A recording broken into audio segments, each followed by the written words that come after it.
This battery may be toast, but it's not trash, because dead car batteries are jump-starting a major recycling industry.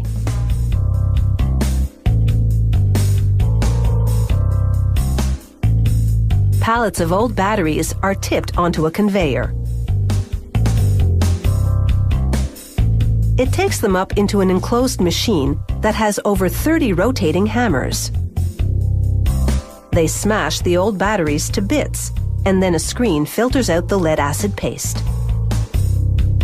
The broken bits of lead and plastic tumble into a big vat of water. The lead and other metals sink, while the lighter plastic pieces float to the surface.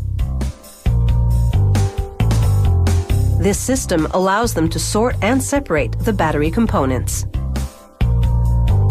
The plastic pieces have been cleaned, and a machine now blows them into the back of a truck. They'll be taken to a plastic recycling plant and turned into pellets that will eventually be used in the production of new car batteries. A worm screw now moves the lead and other metals to another part of the plant to await further processing. Remember that lead-acid paste screened out of the smashed-up batteries earlier? The acid has been neutralized and turned into water.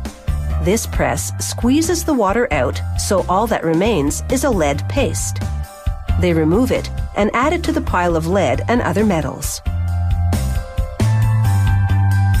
The water from the deacidification process contains some metallic residues, so they treat it with chemicals that cause the contaminants to precipitate and then settle into a sludge on the bottom of the tanks. They sample the water to make sure the particles are settling properly.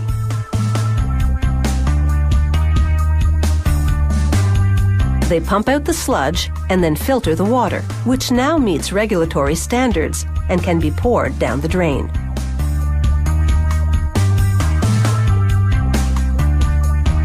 The sludge goes into that big pile of lead and other metals.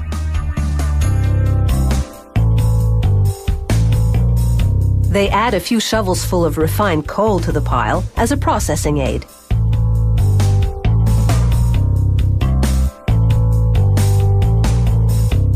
Then the battery solids head up a conveyor into a revolving dryer. The metals spend 20 minutes in here to remove any excess moisture.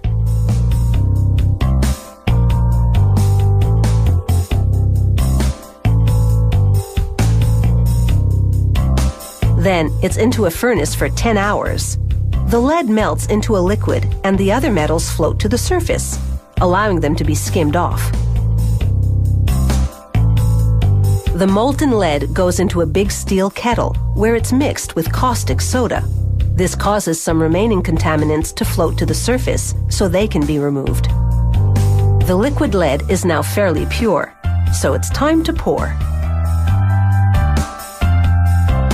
They pump the lead into bar-shaped molds and skim off any lingering impurities.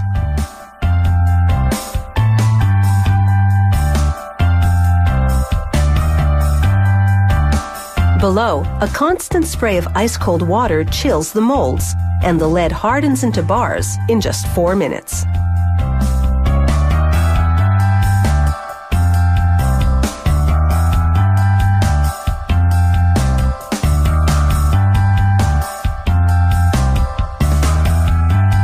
The conveyor winds downward, and the bars are tapped free of their molds.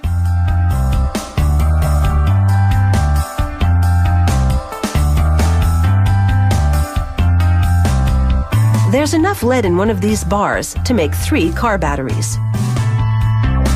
They'll be remelted and molded into battery components. And the final product is as good as new, proving that recycling can get new life out of that old car battery, and in the process, give a boost to pollution prevention efforts.